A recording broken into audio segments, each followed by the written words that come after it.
வணக்கம். நான் ஸ்ரீரங்கம் ரவி உங்களோட பேசிகிட்ருக்கேன். இது ஜூன் மாதத்திற்கான மாத பலன்கள். இந்த ஜூன் மாதம் நம் இந்திய தேசத்தை பொறுத்தவரையில் மிக மிக முக்கியமான ஒரு மாதம். ஏன்னா இந்தியாவின் தலைவிதியை நிர்ணயிக்கக்கூடிய விஷயங்கள் நடக்கக்கூடிய மாதம் அப்படின்னு நீங்கள் எடுத்துக்கலாம். அவ்வளோ இம்பார்ட்டன்ஸ் நிறைஞ்ச ஒரு மாதமாக இருக்குது. நான் சொல்கிறது அஸ்ட்ராலஜிக்கலாக இல்லை, ஆனால் ஒரு புதிய கவர்மெண்ட் ஃபார்ம் ஆகிற ஒரு காலம். அதனால் இது முக்கியத்துவம் வாய்ந்தது. இப்போ நம்ம நிகழ்ச்சிக்கு போகலாம். துலாம் ராசி நேயர்களை பொறுத்தவரையில் உங்கள் ராசிநாதனான சுக்கிரன் 8ஆம் வீட்டில் இருந்தாலும் நன்மை தான்யா, 9ஆம் வீட்டுக்கு போனாலும் நன்மை தான்யா. அவர் 8ஆம் வீட்டில் இருக்கார் 12ஆம் தேதி வரைக்கும், 13ஆம் தேதி வரைக்கும். அதுக்கப்புறம் 9ஆம் வீட்டுக்கு போகிறார். அவர் பின்னாடியே புதன் போகிறார். 15ஆம் தேதி பார்த்திங்கன்னா சூரியன் போயிடுறாரு. 9ஆம் இடம் என்பது திரிகோணஸ்தானம். திரிகோணஸ்தானத்தில் போனால் ஒன்றுமே செய்யாட்டால் கூட அதிர்ஷ்டம் வரும்.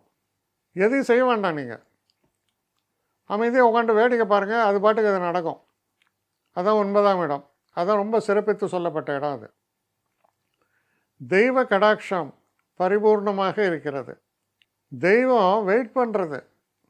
இவன் நமக்கு ஏதாவது நம்மளை பார்த்து ஏதாவது செய்வானா, இவன் கேட்பானா என்கிட்ட ஏதாவது வரோம் அப்படின்ட்டு.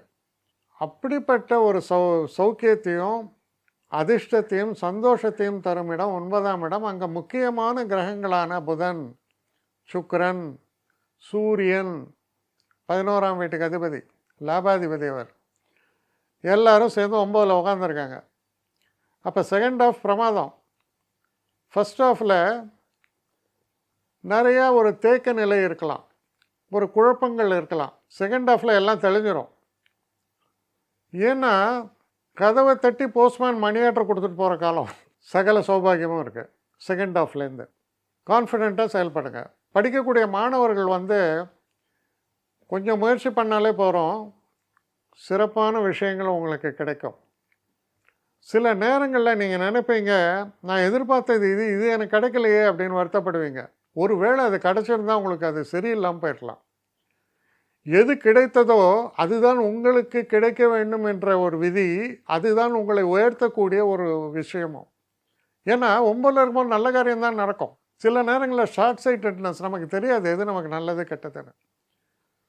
ஆனால் இதெல்லாம் நடக்கும்போது பின்னால் நீங்கள் யோசிக்கும்போது தெரியும் இது மிக சிறப்பானதுன்னு. ஒரு ஃபேமஸ் ஆக்டர் ஜெய்சங்கர் தெரிஞ்சிடலாம் உங்களுக்கு எல்லாருக்கும். அவர் அழகாக சொல்லியிருப்பார்.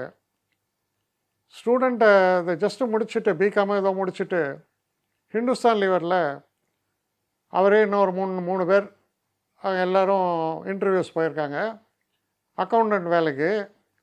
அதில் அவருக்கு மட்டும் வேலை கிடைக்கல, கூட போன ஃப்ரெண்ட்ஸுக்கெல்லாம் கிடச்சிட்டான். ரொம்ப சோகமாக வீட்டுக்கு வந்தாராம். அப்புறம் அவர் சொல்கிறாரு, அன்றைக்கி மட்டும் எனக்கு வேலை கிடச்சிருந்தா நான் ஒரு கிளரிக்கல் ஸ்டாஃபாக இருப்பேன், ஆக்டராக இருக்க மாட்டேன்றாரு. அப்போ எது நமக்கு நல்லது எது நமக்கு கெட்டது என்று சில நேரங்களில் நமக்கே தெரியாது. ஆனால் மேலே இருக்கிறவனுக்கு தெரியும் உன்னை எதுக்காக நான் உருவாக்கியிருக்கேன்ட்டு. அங்கே அந்த ட்ராக்கில் வைக்கிறான். இதுதான் ஒரு ஃபைனஸ்ட் எக்ஸாம்பிள் உங்களுக்கு நான் சொல்ல முடியும். அதனால் எது கிடைத்ததோ அது உங்கள் நன்மைக்கு என்று முக்கியமாக நினையுங்கள்.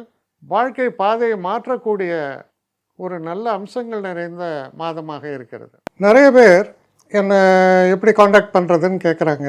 ஸ்ரீரங்கம் ரவி 1ன்னா ONE போடக்கூடாது, ஸ்ரீரங்கம் ரவி 1ஆம் number. So Srirangam Ravi 1@gmail.com. இந்த அட்ரஸ்க்கு எனக்கு என்ன மெயில் அனுப்பணுமோ உங்களுடைய குவரிஸ் அனுப்புங்க.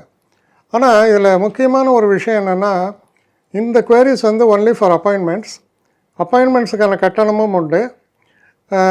உங்களுடைய பிரச்சனைகளில் நான் கவனமாக பார்த்து உங்களுக்கு நான் இது பண்ணுறேன், பேசுகிறேன் உங்களோட. ஆனால் எல்லாமே டெலிஃபோன் மூலமான ஒரு டிஸ்கஷன்ஸாக தான் இருக்கும். ஆனால் இதில் முக்கியமான ஒரு விஷயம், அவசியம் உள்ளவர்கள் மட்டும் இதை உபயோகப்படுத்திங்க. வணக்கம்.